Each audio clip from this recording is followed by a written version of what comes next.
Go and throttle up. Discovery Alpha, go for deploy. Stay tuned and to everybody in the shuttle program. The crew is go for launch. Roger, I want to be in orbit. We have followed in their footsteps to get us where we are today.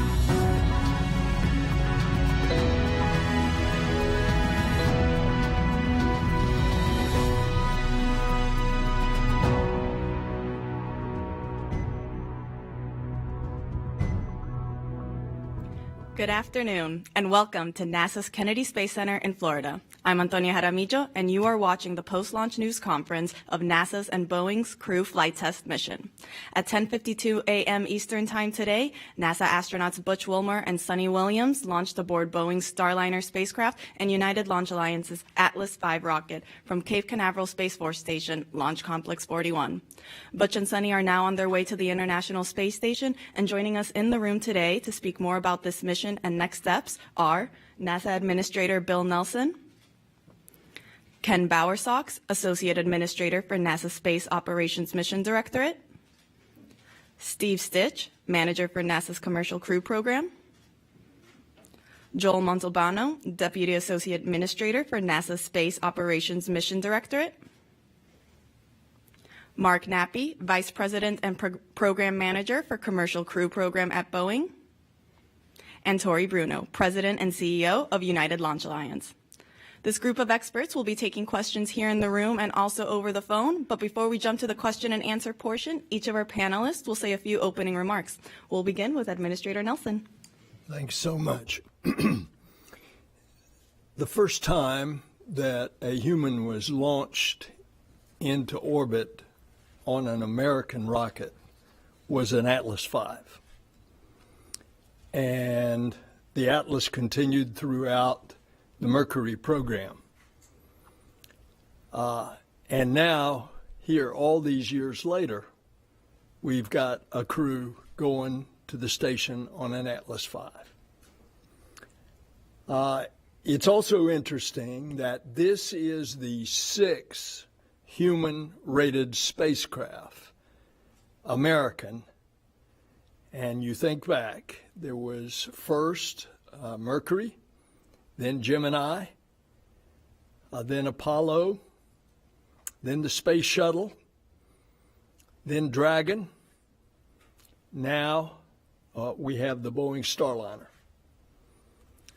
And next year, we should have our seventh human-rated spacecraft when the crew of Artemis II will launch and circle the moon.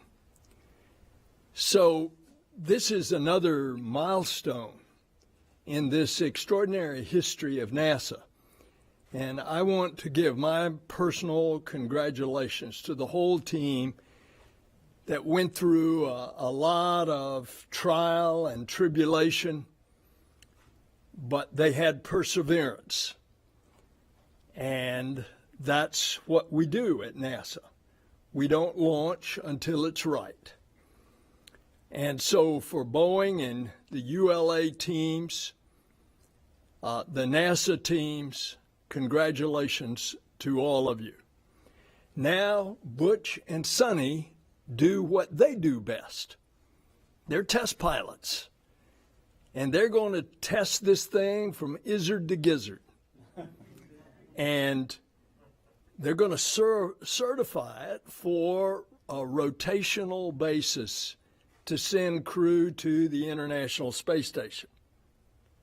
So now with Dragon and Starliner, the U.S.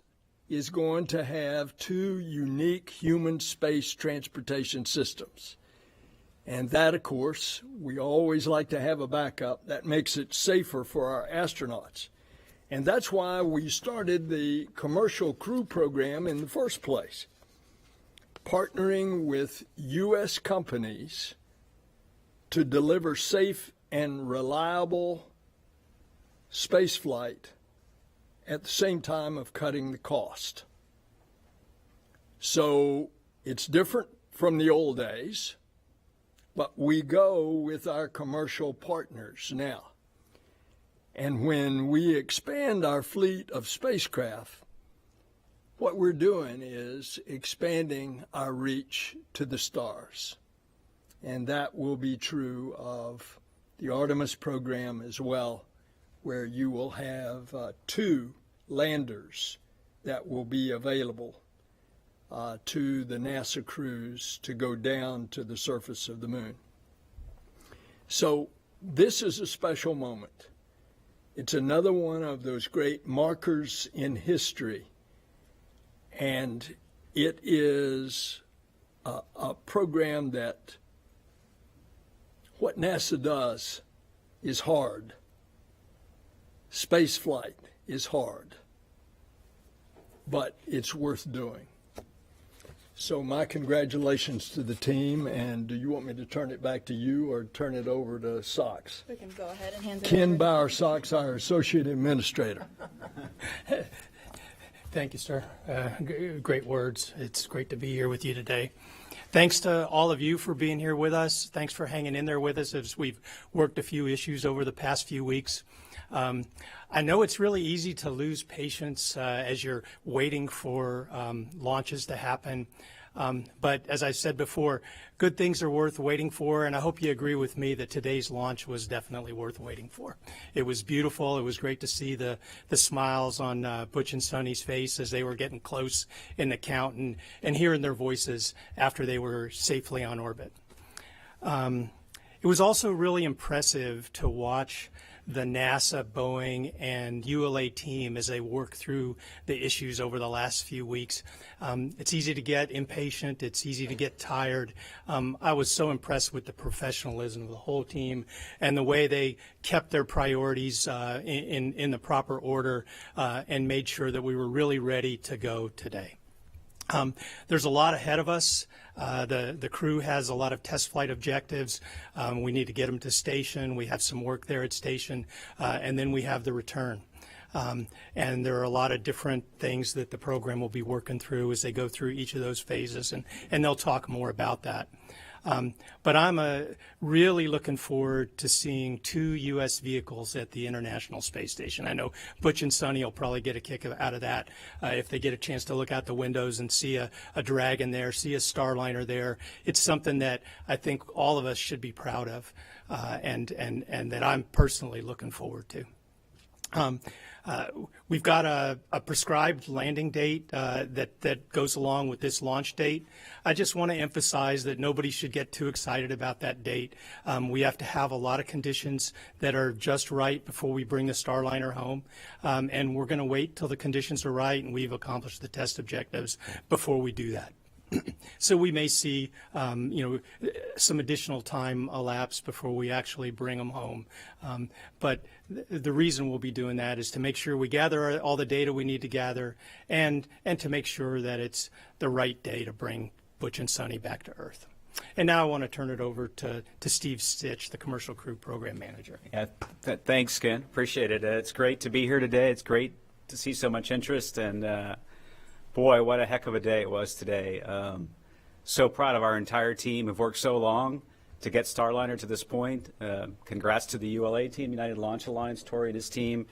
You know, the Atlas did a great job today getting Starliner, Butch and Suni on orbit. Very smooth ride. Congrats to Mark and his team for all the great work to get the vehicle ready, operating the vehicle, getting it ready, and thanks to Joel as well in the space station program, for supporting us. And we got some pretty good objectives to do when we get to the station in about 24 hours from launch.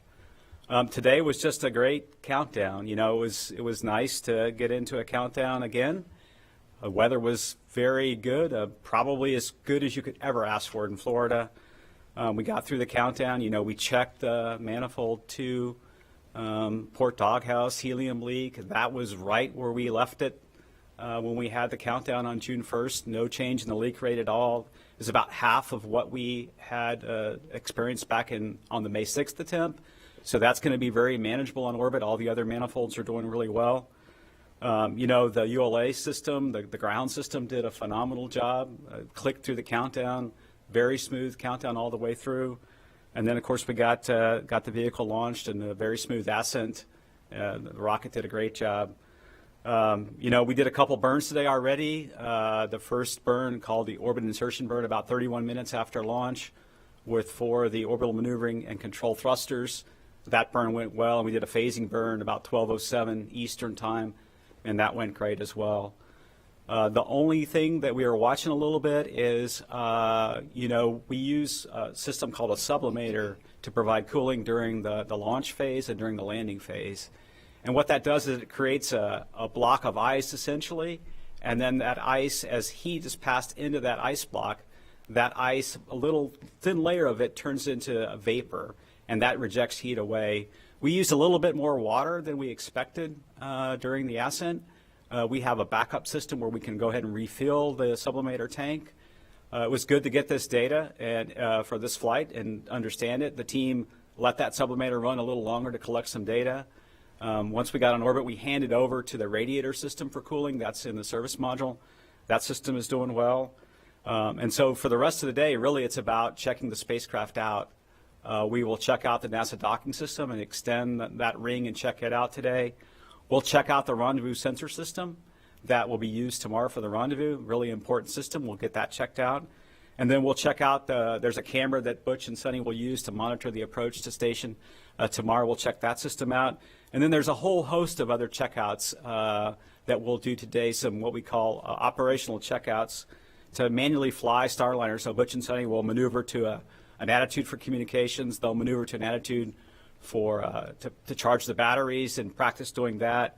They'll check out some of the hand controllers and the rotational hand controller and the translational hand controllers that we have. So it's really a big checkout day, and really the purpose of this is to learn all we can about Starliner.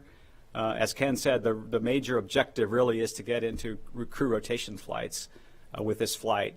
So we're all set up for docking tomorrow. 12:15 Eastern is the docking time. And we're looking forward to that. And we'll keep watching the vehicle.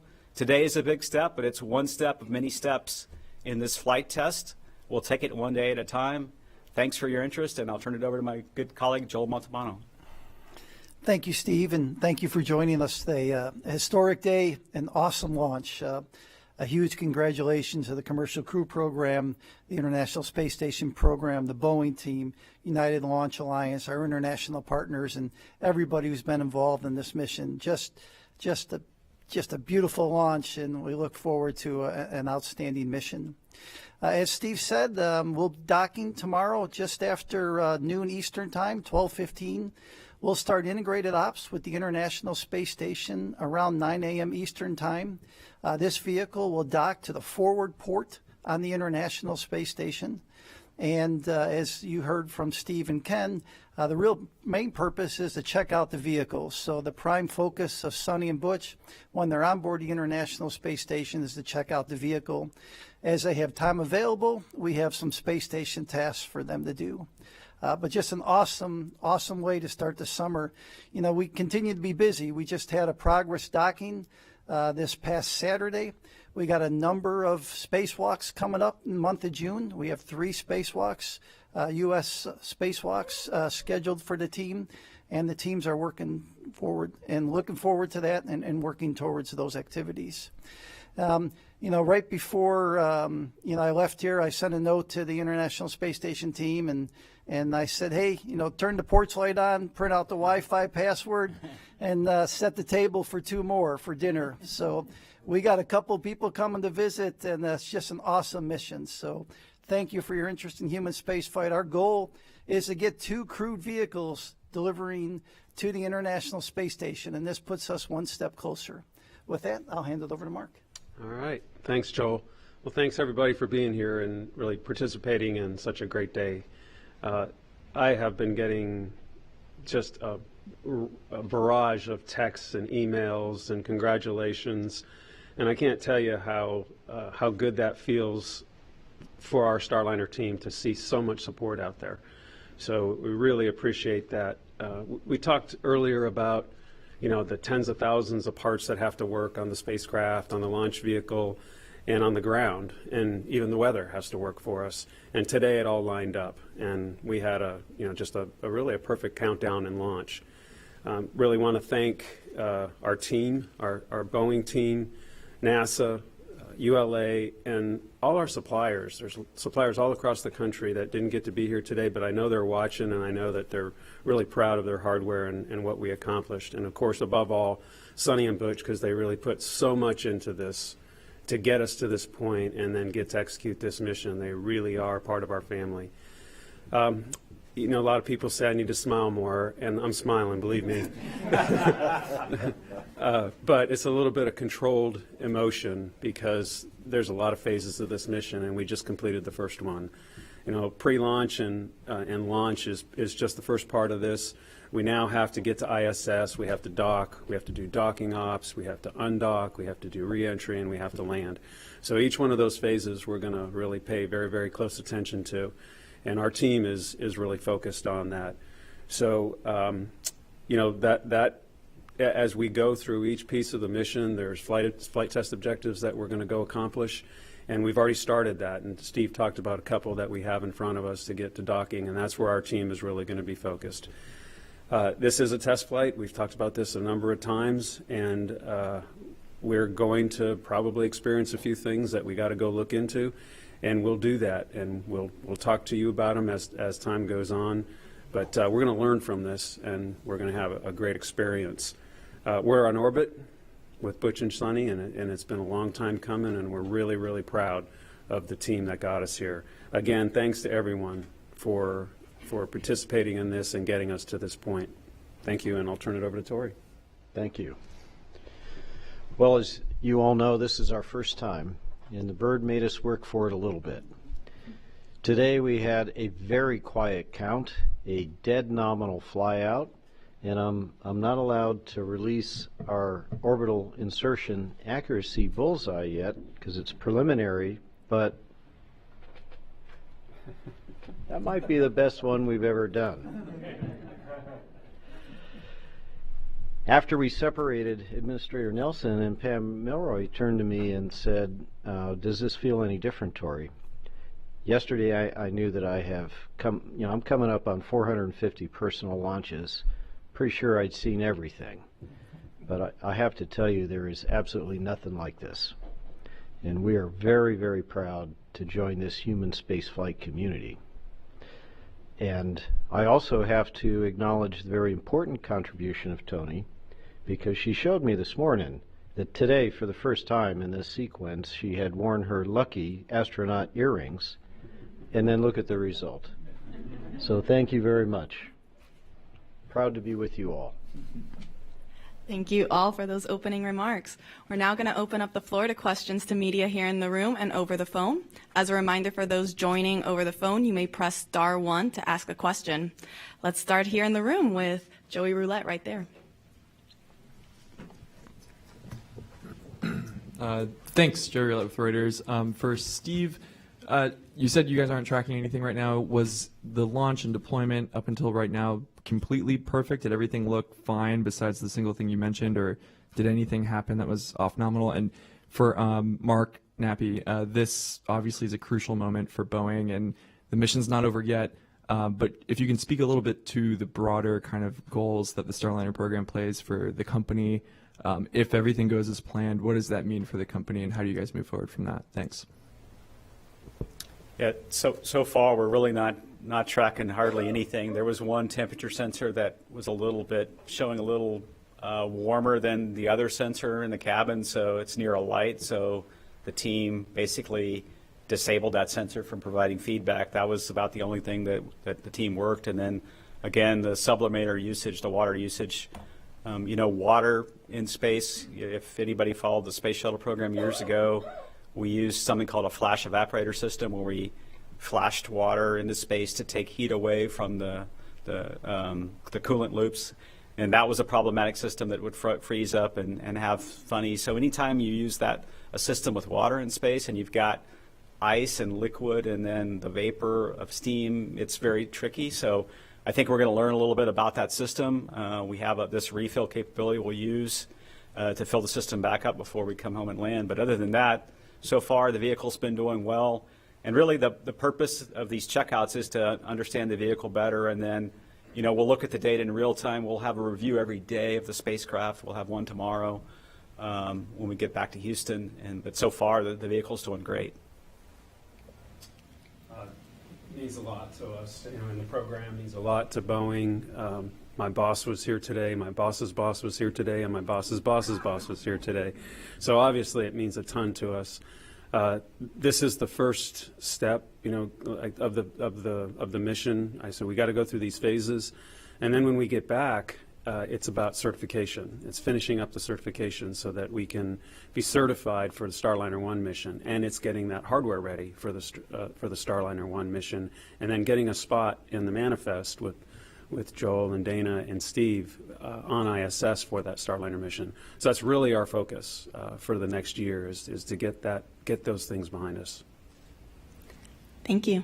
We'll go ahead and take this lady right here in the second row, right up front. Hi there. Kristen Fisher with CNN. Big congratulations to everyone on a successful launch. Mark, a question for you and one for Joel, I believe. Mark, so much has been made of the competition between SpaceX and Boeing over the last decade or so. I'm curious how you view that competition over the last 10 years. Elon Musk sending his congratulations to the entire team. How would you describe that competition? And then for Joel, if we could just get an update on when that faulty pump on board the ISS will actually be replaced, how long that would take. Thanks. I think you guys think it's a competition. We don't see it as a competition.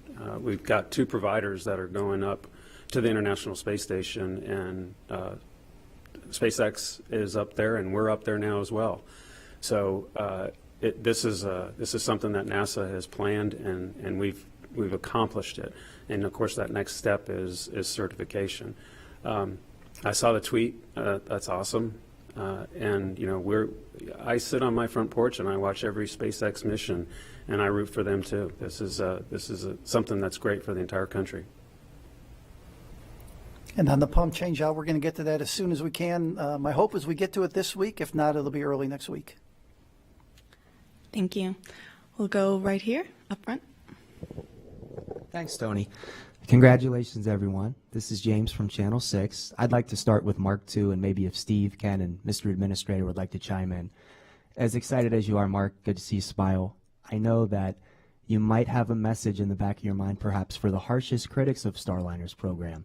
Is there anything, I know you're focused on the mission at hand, but what would you like to say to those who may have even called for the cancellation of the program after all the delays? There are those who thought Butch and Suni would never fly. Thank you.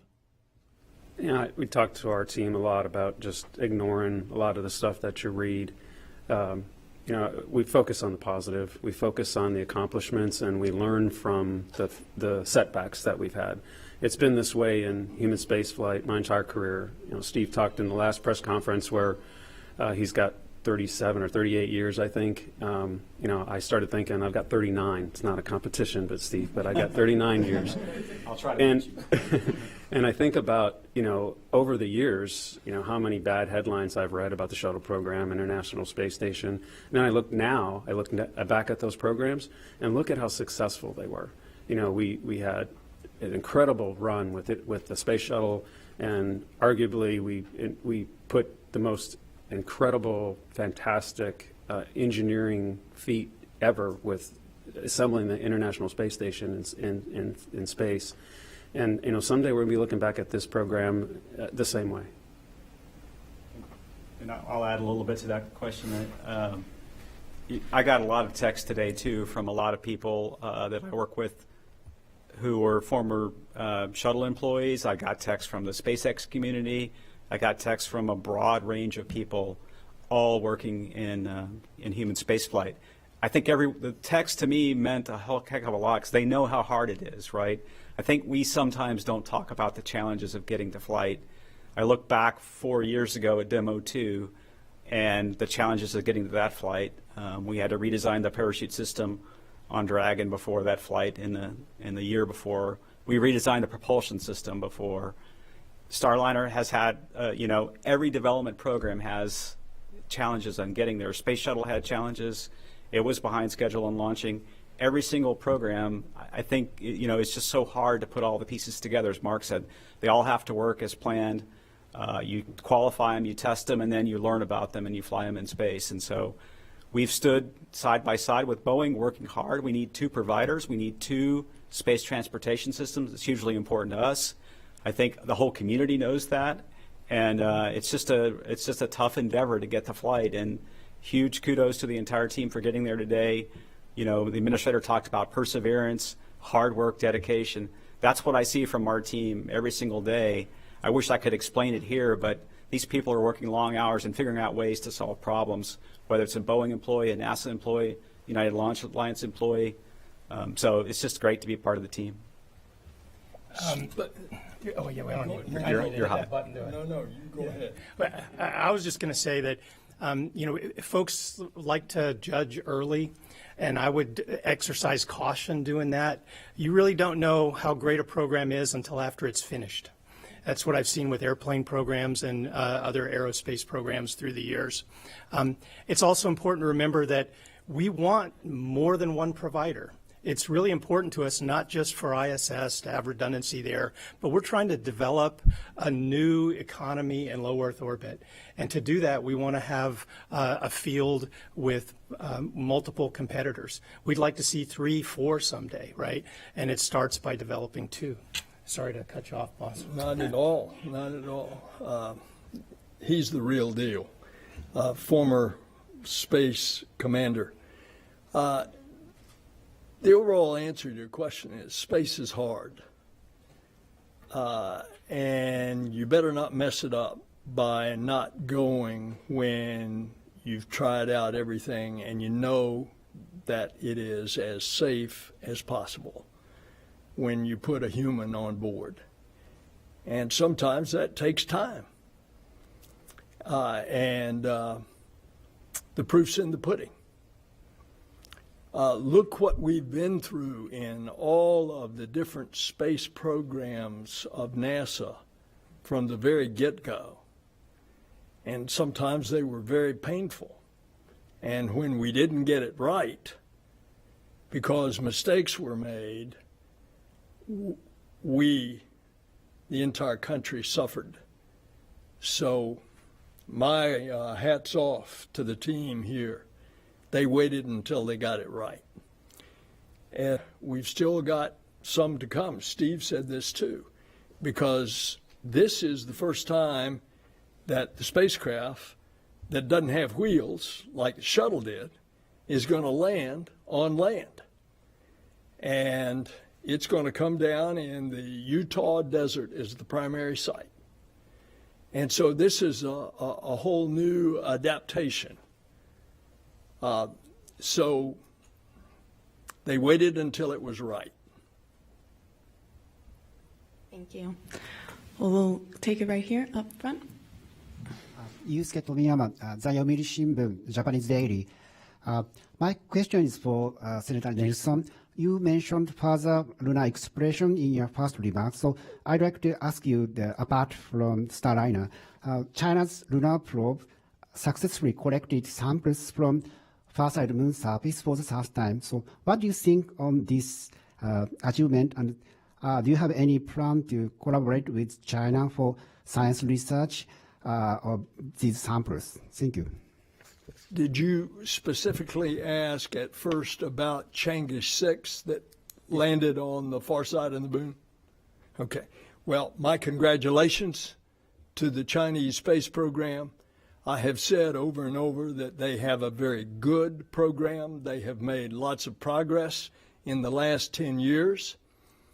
I would like very much, and have said this publicly many times, for them to be more transparent, more open, less secretive.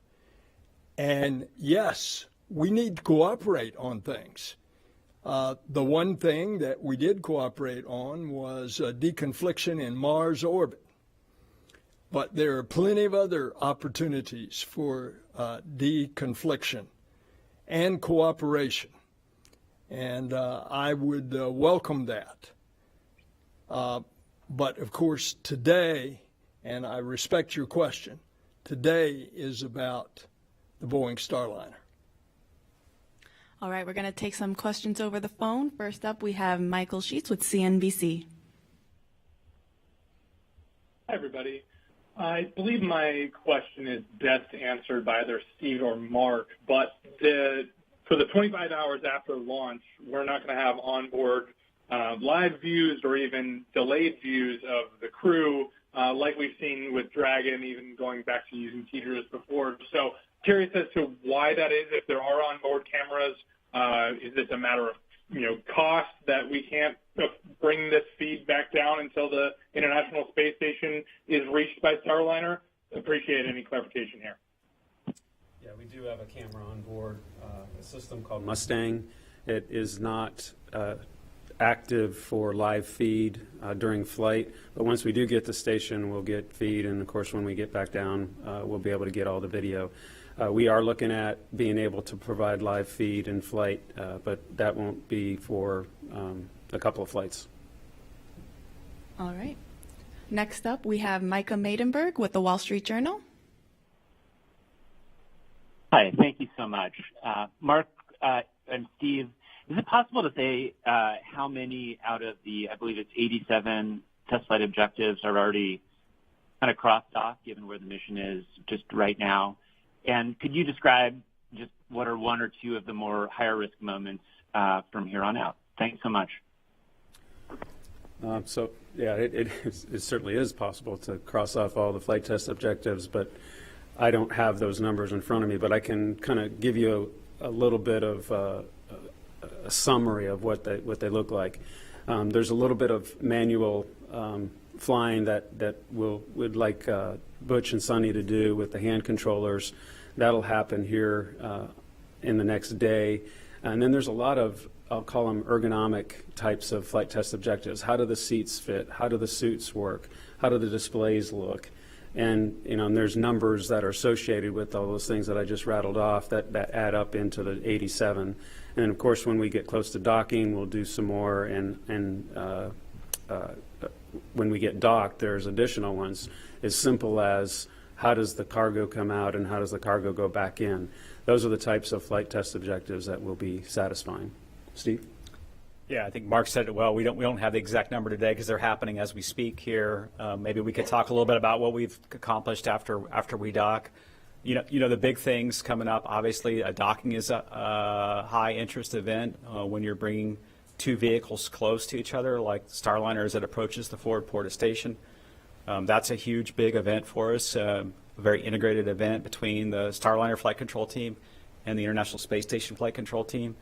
And then, once we get docked, we have a big objective to demonstrate what we call safe haven. So that's a demonstration where we have the crew go into Starliner and use only the Starliner assets. If something were to happen on station, we have this capability in both Dragon and very soon Starliner. We'll demonstrate that. And then at the end, obviously, the deorbit and landing are huge events that we'll continue to learn a lot about. I would say one thing, about the spacecraft is this is the first time with a crew on board. So first time that the life support system is operating today. We've tested it on the ground. It worked great, but we're learning a little bit about that as well. Huge important objective for the flight as well. Thanks. We're going to take one more question over the phone before we come back to the room. We have Andrea Leinfelder with the Houston Chronicle. Hi, congrats on the launch today. Understanding that these could change, can you give me the dates you expect Starliner will undock from the station, and then the date and location you're targeting for landing? Thank you. Yeah, we have a number of landing opportunities. The first one would be the earliest would be June 14th. We would undock around 3:17 in the morning. That would be Central Time.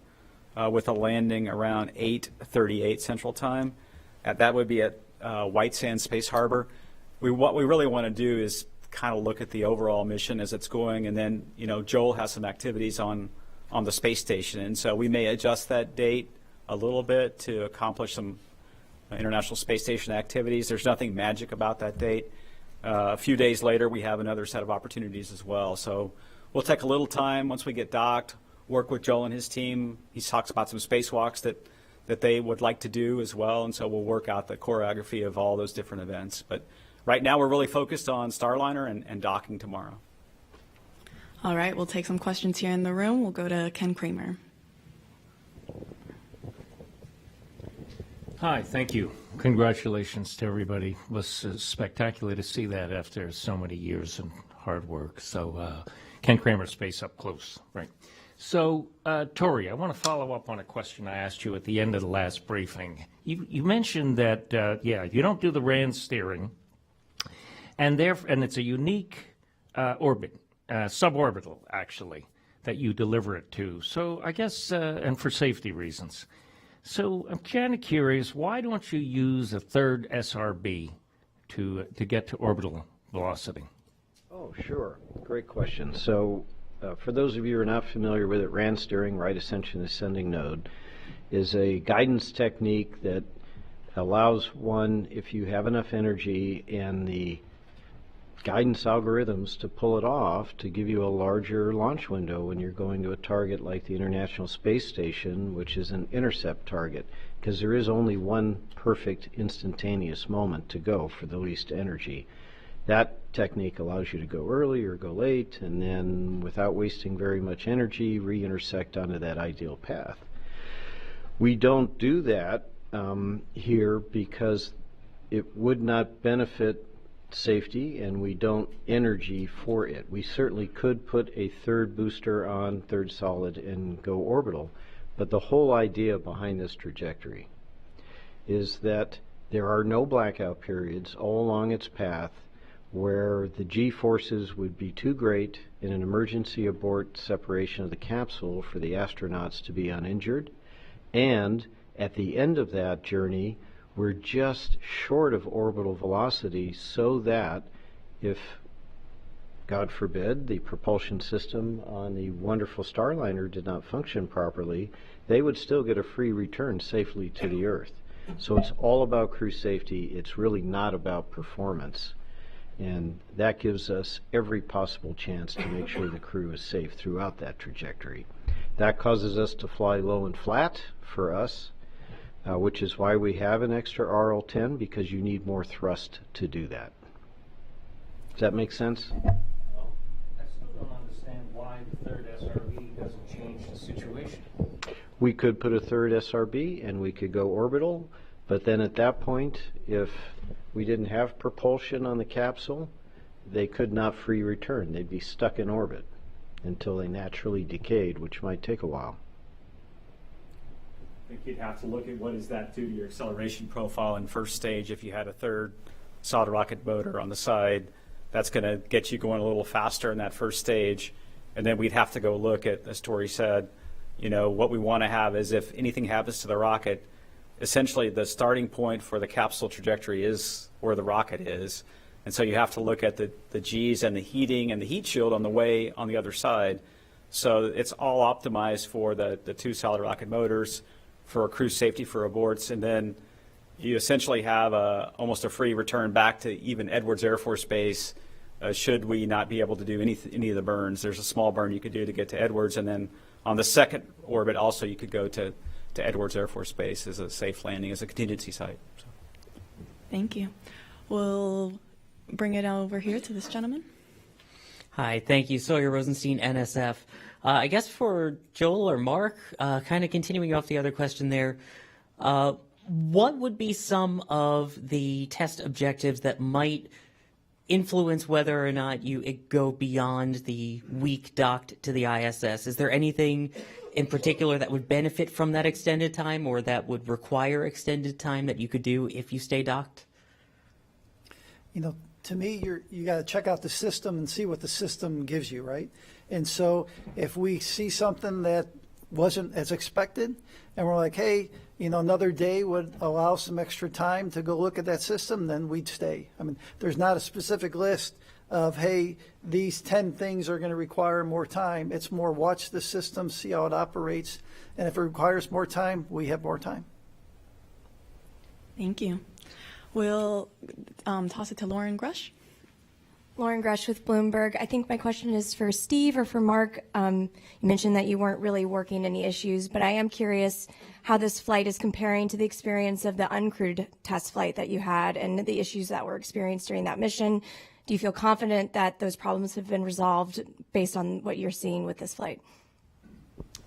I could start off, obviously on orbit flight test 2, the uncrewed flight. We saw some OMAC thrusters that failed off during the orbit insertion burn. Today, that first burn, I was really excited to watch it. I think it was like about 72 meters per second. I'm an old trajectory guy, so I kind of like burns. But all 4 OMACs fired in each doghouse. The control was just perfect. Those did really well. I didn't get to see the second maneuver, which was the phasing burn, but that went really well. So we had a couple things, happen early on that we've seemed to gotten past with. I know Mark's talked about, we think the leading cause of those failures was a little contamination in some of the propellant lines in those doghouses that they failed off. It was all in the same doghouse, actually. So far, the OMAC burns, these are pretty good-sized thrusters, 1,500 pounds of thrust. Those have gone really well, and I'll see if Mark has anything to add. Yeah, we had our cooling system had a little bit of a freeze up on OFT2. We had worked on that by removing some filters so that it would operate a little bit more smoothly. Of course, we didn't have crew on OFT2, so that contributed to the problem. There wasn't as much heat in the crew module. And this time it appears everything's working fine, so I think we have that problem licked. Thank you. We're going to go back to the phone. We have Mike Wall with Space.com. Thank you all for doing this. And yeah, I'd just like to say congratulations on a successful launch and a successful mission so far. Just a quick question, maybe for Mark or for Steve. Have you heard much from Suni and Butch about Starliner and like how it's handling and what are their thoughts about the spacecraft so far? Steve, I haven't heard anything at all. I've been busy preparing for this and a little bit of celebration. Yeah, I have not either. I know they were going to call down, I talked about some of the things they were going to do, some of the manual maneuvers in the hand controller checkout, rotational hand controller and the translation hand controller, and they were going to call down to the ground, I think probably about right now during this event, and so we haven't really heard too much from them. They've been really focused on clicking through a bunch of objectives, getting the spacecraft set up for orbit, doing the maneuvers we talked about, and doing the checkout. So I don't know, but we'll get some information from them later today. Next up, we have Issam Ahmed with AFP. Yeah, thank you so much for doing this. First of all, for Steve, I was wondering if you could reflect a little bit on the fact that you've been in this your job for so long now, and to see this day finally come. Could you reflect a little bit on what that means to you? And for Ken, specifically, I think you mentioned earlier in the call that you might like to expand these commercial providers to 3 or 4. Could you sort of go into further details about what you meant by that? Because I hadn't heard about that before. Oh, and finally for Steve, if I could sneak in one more. Regarding the sublimator, you're pretty confident that you'll have enough water backup for the landing? Thank you so much. Yeah, I'll take the first question. I just felt really proud today of the team. Having been with the team for 8.5 years now as the deputy program manager, I see the hard work of the team and just felt, a sense of accomplishment from watching the team work so hard, of getting this first step done, of getting Butch and Suni on orbit, getting a couple burns executed. It was a bit of an emotional time for me because you just see how hard people work, and they put their blood, sweat, and tears into it every day of their life. Sometimes their families, suffer as they work nights and weekends on analyses or resolving challenges, and just super proud of the entire team. When I say team, I talk about the NASA team, the Boeing team, United Launch Alliance team, the Space Station Program team, and as Mark mentioned, we get to work with a lot of suppliers as well on the NASA side. These people are committed to human spaceflight. They know how hard it is. They know what it takes, and I was just super proud of the team. Yeah, when it comes to the additional providers, we work with other providers in addition to Boeing and SpaceX and the Dragon and Starliner teams to help them as they're thinking about someday building crew vehicles or converting their vehicles to crew. But we don't have any procurement in place to do that, nothing where we're going out trying to buy additional services at this point. But I would love to see the low Earth orbit economy grow so much that we need all those vehicles, right? So that was behind my statement is I would like to see that growth in low Earth orbit so that we see this vibrant activity with lots of different launches with lots of different vehicles someday. I think there was a second question I failed to answer on the sublimator. There is a refill kit, and it's able to refill the tank. Essentially, you carry up some spare water, and there's a connector hose that hooks up to the system, and that should provide all the water we need for the landing. So. Thank you both. We'll now head back to the room. We have Manuel Masanti over here.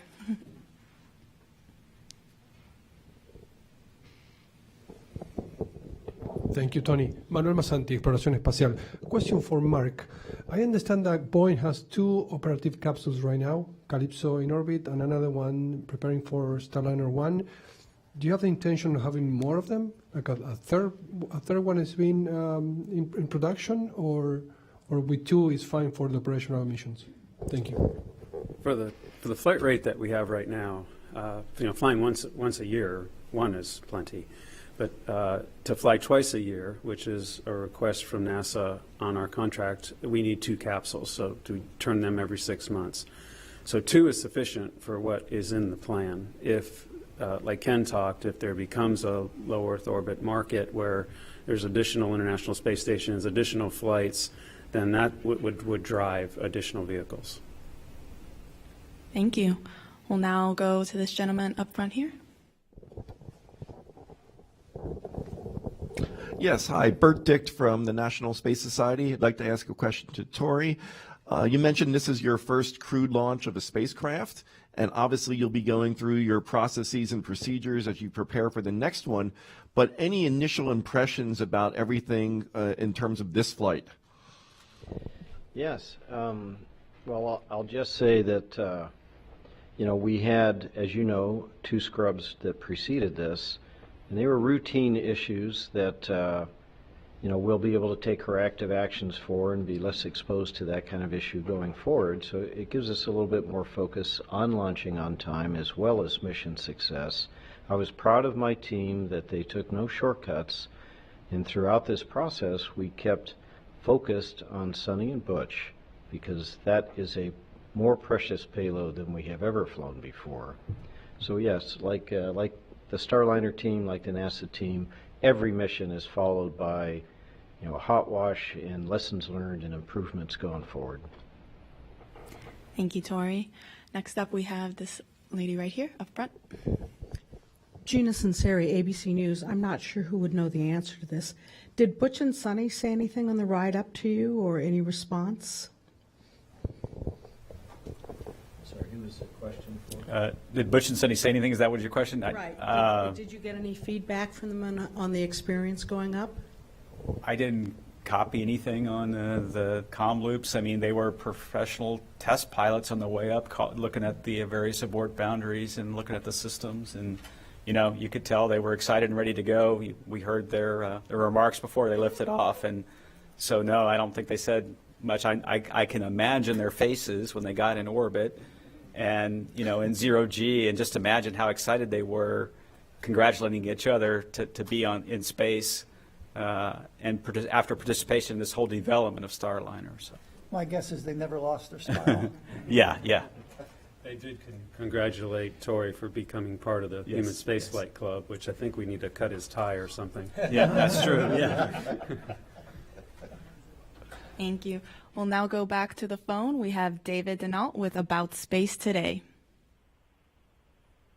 Good afternoon. And I guess it's not maybe a coincidence that both the administrator and the associate administrator are sitting next to each other. But gentlemen, each of you had a unique experience. STS-61C and STS-73, long delays.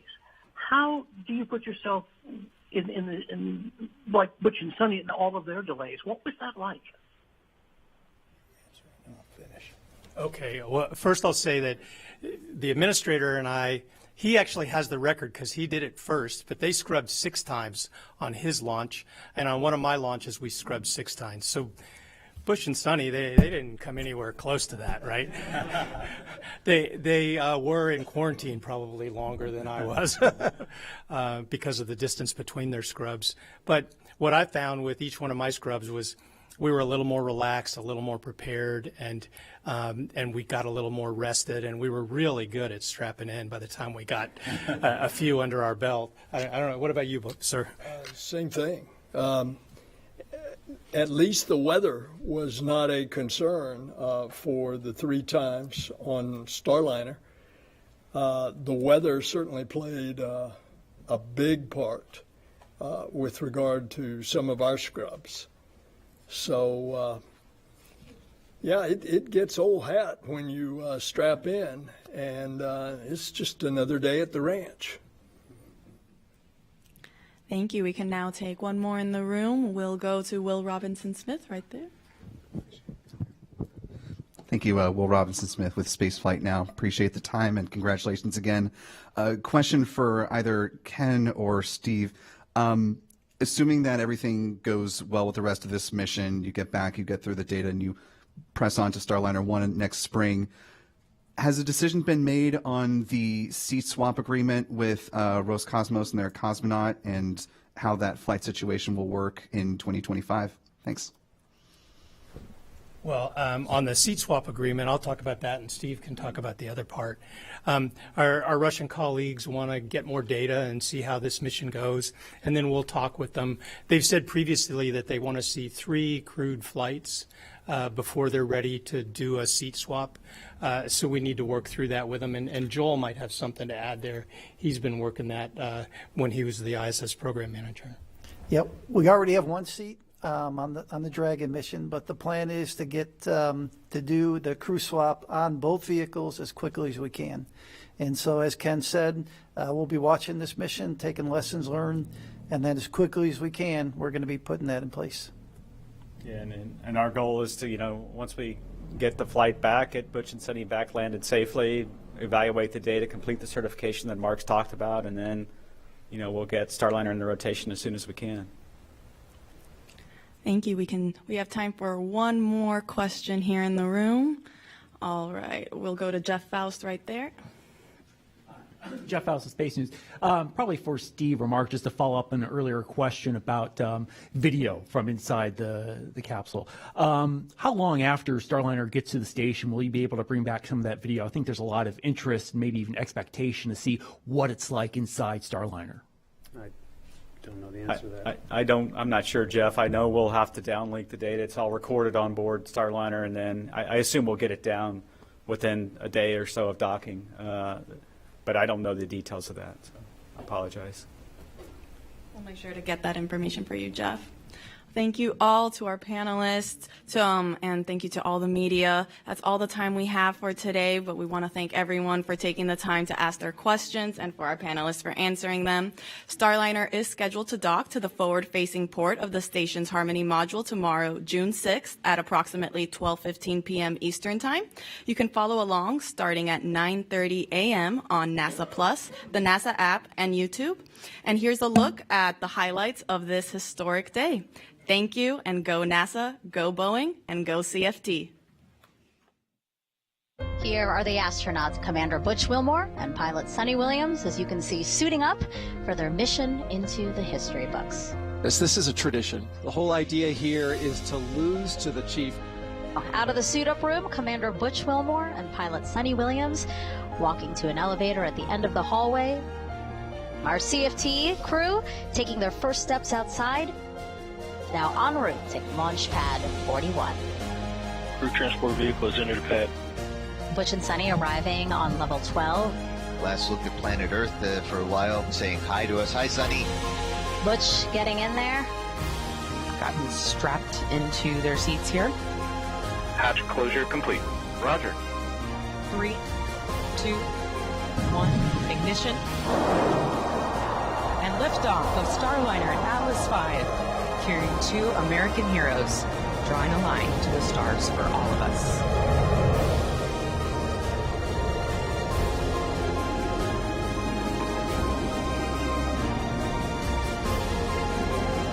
Commander Butch, Wilmore, they're calling down to mission control here in Houston that the spacecraft has begun rolling into the right attitude for its ascent, and got its navigation and control officer here in the room seeing good data on that.